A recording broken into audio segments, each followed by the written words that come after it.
Bienvenidos a esta primera lección de Raíces Hebraicas, Costumbres y Tradiciones. Soy la doctora Marcia Castillo y voy a ser su presentadora por estas 10 emocionantes clases. ¿Y qué les parece si comenzamos en esta hora estudiando la importancia de la Torá? Comencemos primeramente hablando sobre el propósito de Dios para la Torá. Las personas consideran y asocian estas costumbres y tradiciones con ser judíos. El objetivo de este curso es mostrar que estas costumbres no son judías, sino bíblicas. Hebreo es sinónimo de ser bíblico. Si vamos a la palabra de Dios, vamos a encontrar en el Salmo 1, versos 1 al 3, que dice así: Bienaventurado el hombre que no camina en el consejo de los impíos, ni se interpone en el camino de los pecadores, ni se sienta en el asiento de los despreciadores, pero su deleite está en la ley del Señor, y en su ley medita día y noche. Será como un árbol plantado por los ríos de agua, que produce su fruto en su estación, cuya hoja tampoco se marchitará, y todo lo que haga prosperará. La palabra consejo en hebreo es etzá. La palabra para consejo y árbol son términos relacionados. Ley en hebreo es Torah, árbol, etz, fruto, pri. Pueden ver cómo se escriben estas palabras en hebreo en el material de la clase. Lo primero que uno debe preguntarse ¿es eso cierto o no? ¿Prosperará uno y será bendecido si él o ella rechaza un árbol y abraza al otro?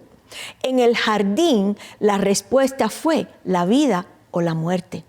Todo en la Biblia, y esto es un concepto importante a recordar, todo en la Biblia se deriva de lo que sucedió al principio en el árbol de la vida y el árbol del conocimiento del bien y del mal. La Torá de Dios es sinónimo de vida, equivale a vida, abundancia, bendición y prosperidad. El camino o senda que parece bien al hombre concluye en la muerte. Es importante entender este concepto.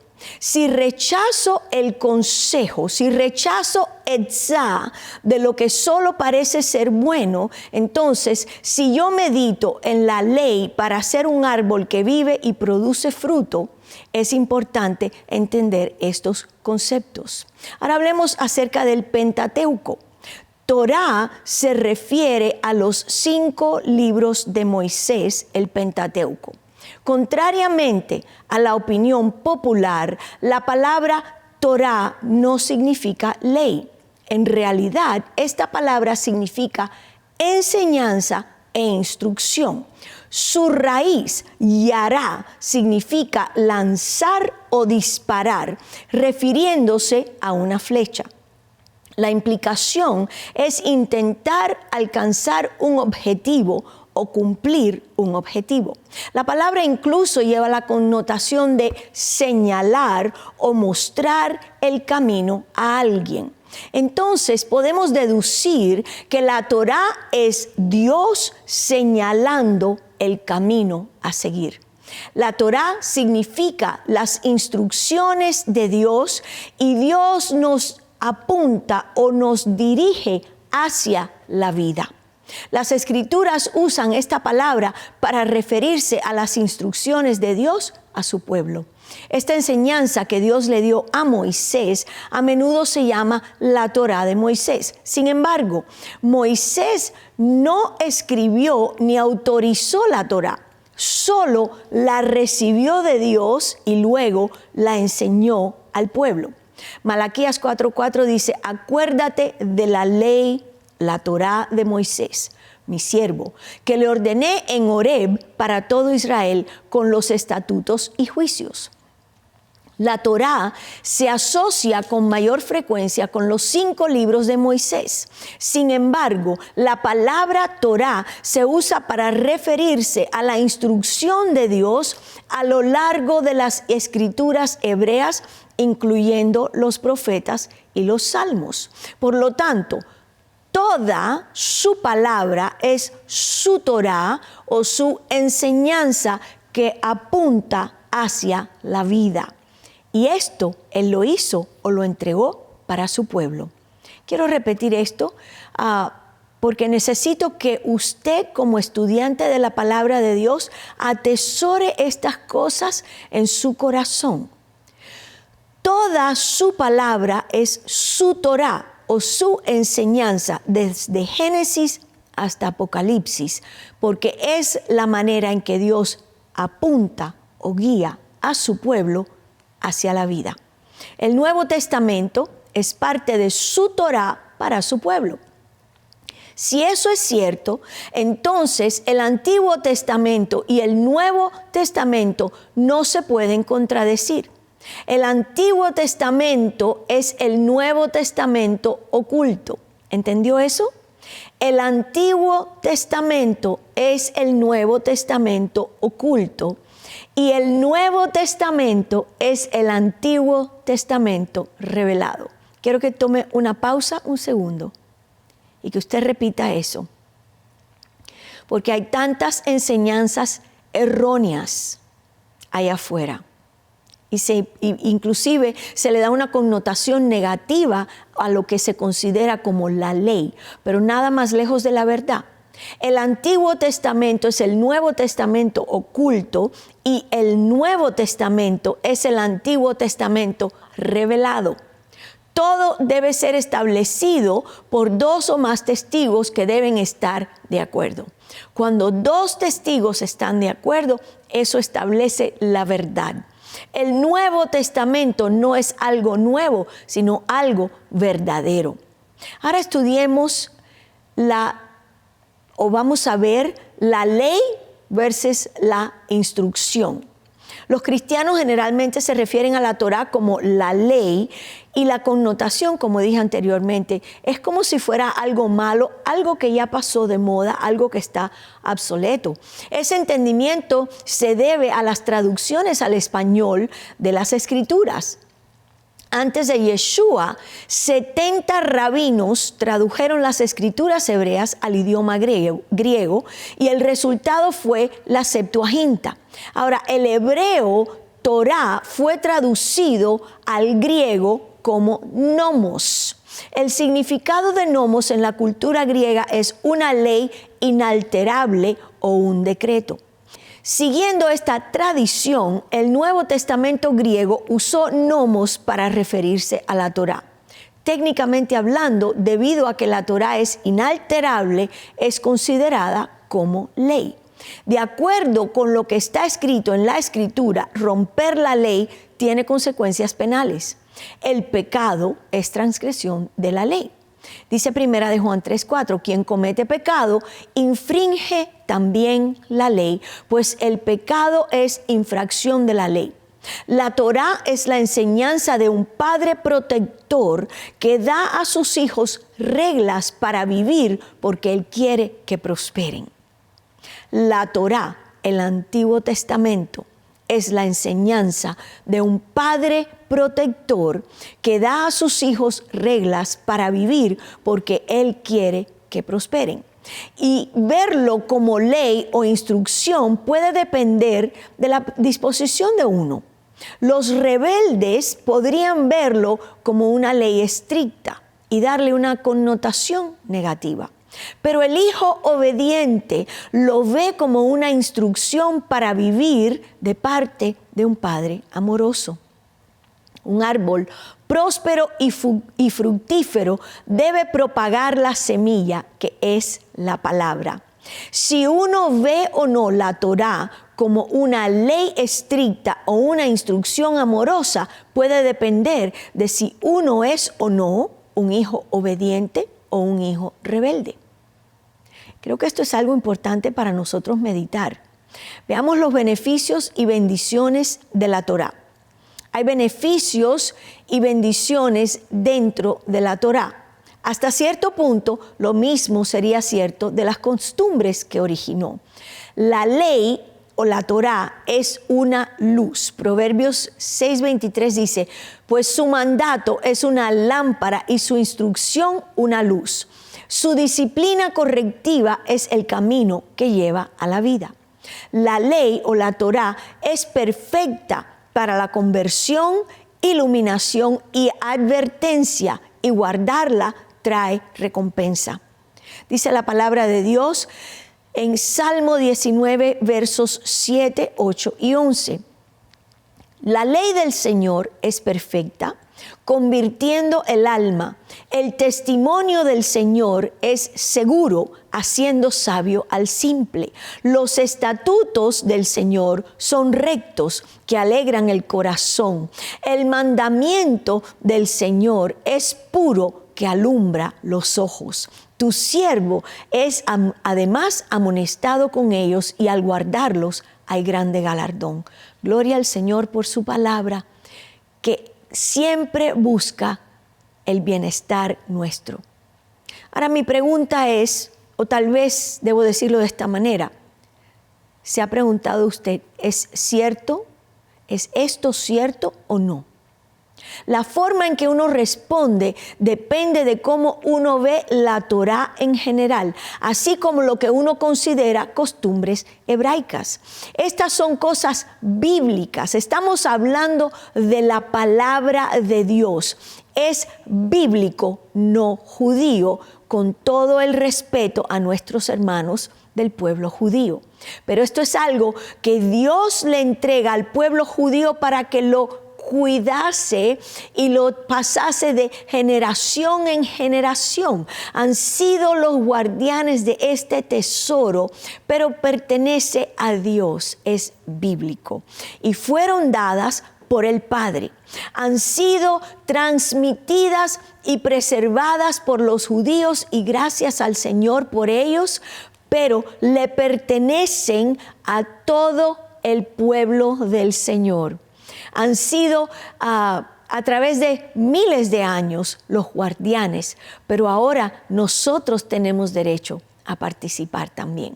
Si toda su palabra es todas sus instrucciones, entonces todos debemos ser bendecidos y beneficiados por ella. Veamos ahora la Torá, la verdad y el Mesías. Estamos entrando en aguas profundas.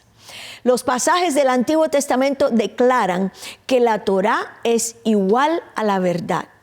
Estas son cosas que debemos repasar para que puedan penetrar nuestro espíritu. La Torá es igual a la verdad. Dice la palabra en el Salmo 119, 142, tu justicia es una justicia eterna y tu ley es la verdad. Estás cerca, oh Señor, y todos tus mandamientos son verdad. Salmo 119, 151.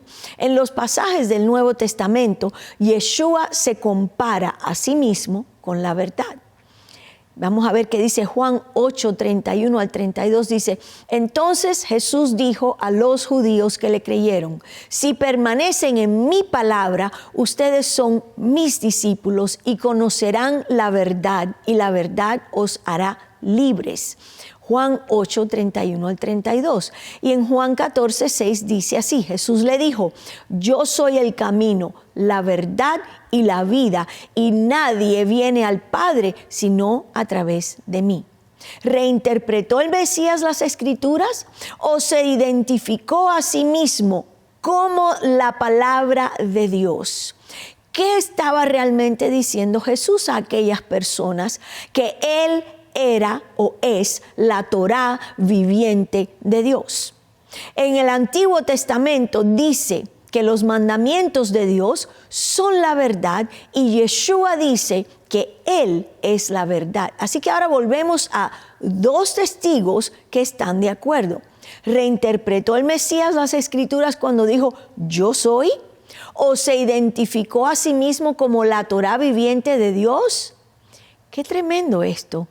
Dice, en el principio era el Verbo, y el Verbo estaba con Dios, y el Verbo era Dios. Juan 1:1. Yeshua, Jesús, no destruyó la ley.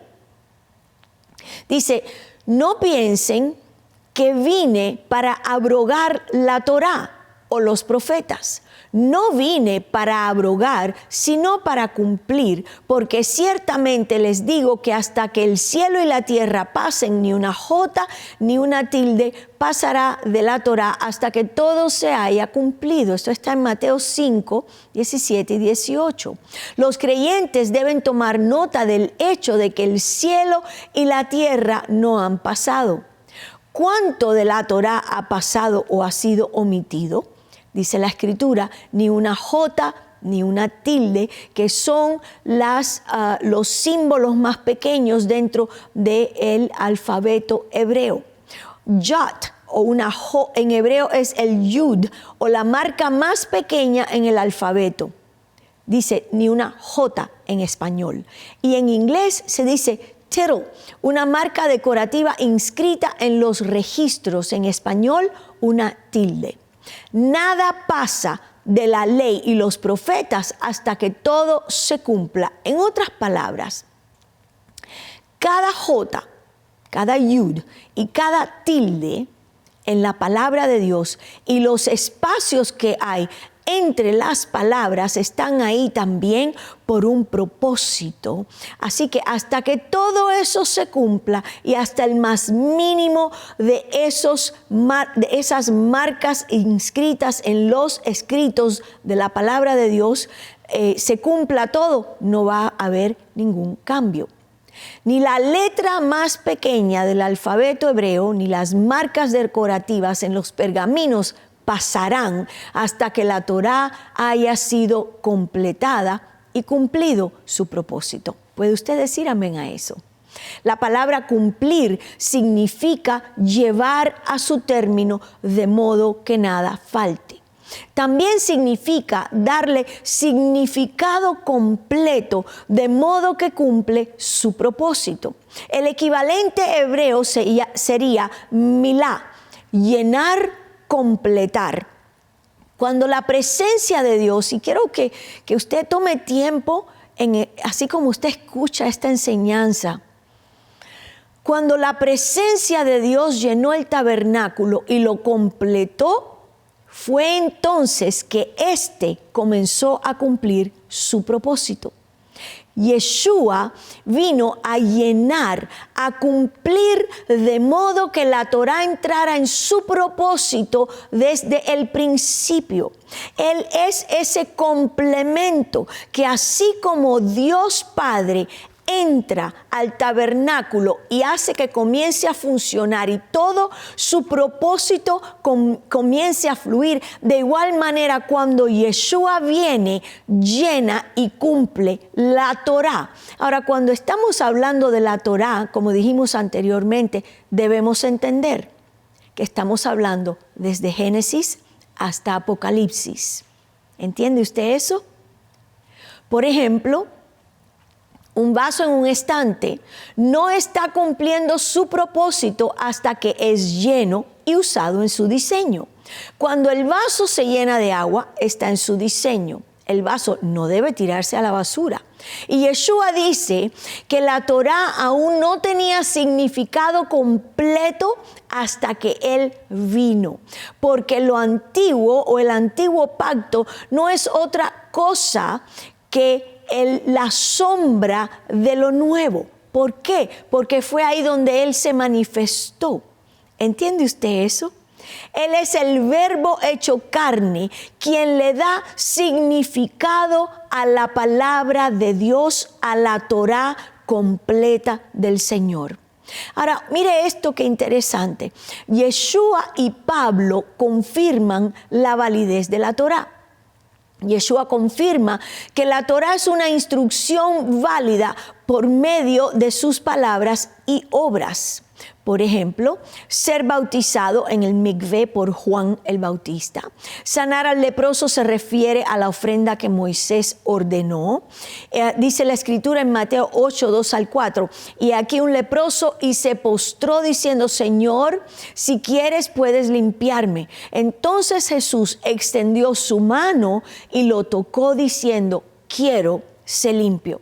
Inmediatamente su lepra desapareció y Jesús le dijo: mira que no le digas a nadie, pero sigue tu camino, muéstrate al sacerdote y presenta la ofrenda que Moisés mandó como testimonio para ellos. Porque, ¿qué está diciendo Jesús? Haz lo que Dios dijo que hagas. También le confirmó ir a la sinagoga como era su costumbre en celebración del sábado o del sábado. Lucas 4:16 dice: así que vino a Nazaret donde había sido criado y como era su costumbre fue a la sinagoga el día de reposo y se puso de pie para leer. También Jesús llevaba el zitziot y son los flecos en la esquina de su manto. Y de repente, dice Mateo 9:20, una mujer que tenía un flujo de sangre desde hacía 12 años vino por detrás y tocó el borde de su manto. Y todos sabemos que ella fue sana, libre de su azote.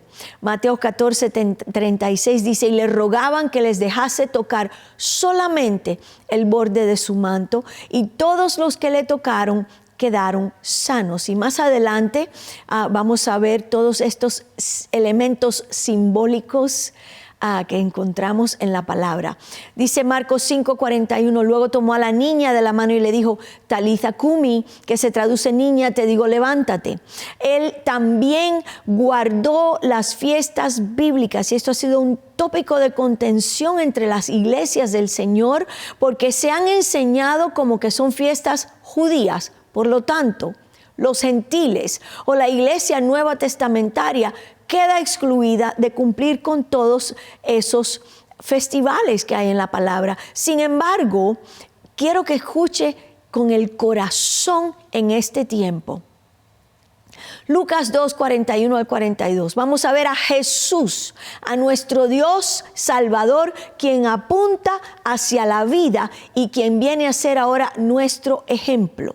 Dice: sus padres iban a Jerusalén todos los años en la fiesta de la Pascua, y cuando tenía 12 años subieron a Jerusalén según la costumbre de las fiestas.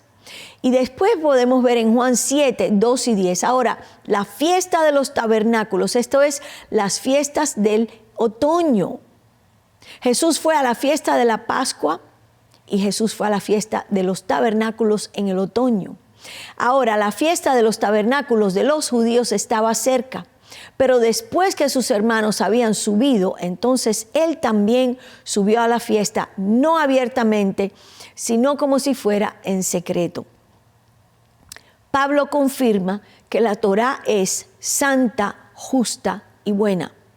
Romanos 7:12 dice: por lo tanto, la ley es santa y el mandamiento santo, justo y bueno.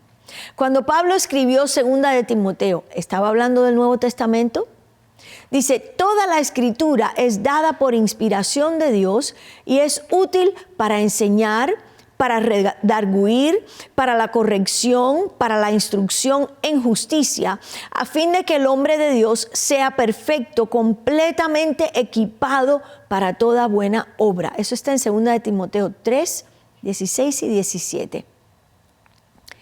Pero es posible que Pablo pueda haber escrito en latín o en griego, pero con el hebreo siendo su primer idioma, habría estado pensando en hebreo acerca de la Torá mientras escribía estos versos. La Torá es para preparar a la novia para que no tenga mancha, defecto o arruga, para que esté entera y completa. Efesios 5:27 dice: a fin de presentársela, ¿a quién? A la novia, a sí mismo, como una iglesia gloriosa, sin mancha ni arrugas, ni cosa semejante, sino que fuese santa y sin mancha. Yeshua, cumpliendo la Torá, es equivalente a Dios haciendo el tabernáculo perfecto al llenarlo con su presencia. Pausa. Yeshua, cumpliendo la Torá, es equivalente a Dios haciendo el tabernáculo perfecto al llenarlo con su presencia. Para que sus creyentes puedan ser tamim, que significa perfectos en hebreo, o sin mancha o defecto. Nótese la conversación del hombre rico con Yeshua. Jesús le dice, si quieres ser perfecto, sígueme. Si quieres ser tamim, sígueme. He aquí uno vino y le dijo, buen maestro, ¿qué cosa buena haré para que pueda tener vida eterna? Entonces él le dijo, ¿por qué me llamas bueno? Nadie es bueno sino uno, es decir, Dios. Pero si quieres entrar en la vida, guarda los mandamientos. Jesús le dijo, si quieres ser tamim, perfecto, ve, vende lo que tienes y dalo a los pobres y tendrás tesoro en el cielo y ven, sígueme. Pero cuando el joven oyó ese dicho, se fue triste porque tenía grandes posesiones y no estaba dispuesto a soltarlo todo para recibirlo a él. La Torá no es un libro de leyes, costumbres y tradiciones judías, sino un libro sobre el Mesías judío que fue la encarnación de la Torá. Él vino a darle significado a lo que está escrito en esas páginas. Él es el que trae la sustancia y la vida a esa escritura con la que nosotros nos relacionamos. Por eso dice que la letra mata y el espíritu vivifica, porque la letra sin el espíritu no funciona. La Torá no es un libro de leyes judías, no puedo dejar de recalcar esto. Para apreciar las costumbres y tradiciones hebreas, los creyentes deben apreciar y respetar la Torá que les dio a luz. Disfrutar de un shofar o apreciar las historias adecuadamente requiere, por naturaleza, un reconocimiento de la legitimidad de la Torá. Para los creyentes esto se vuelve mucho más fácil cuando vemos que la Torá no es un libro sobre leyes, costumbres y tradiciones judías, sino que es un libro sobre el Mesías judío que murió por todos. Yeshua es la encarnación de la Torá. Él enseñó a sus seguidores cómo vivir por medio de su ejemplo. David profetizó del Mesías, a quien cita diciendo, entonces dije, he aquí vengo, en el rollo del libro está escrito de mí. Me deleito en hacer tu voluntad, oh Dios mío, y tu ley, tu Torá, está dentro de mi corazón. Salmo 40, versos 7 y 8. Espero que usted esté disfrutando este tiempo y esta lección tanto como yo. Estoy feliz de poder compartir y de poder enseñar esta lección tan hermosa que sé va a ser de mucha, mucha bendición para su vida y aclarará muchas preguntas y dudas que tienen. Nos vemos en la lección número 2. Shalom.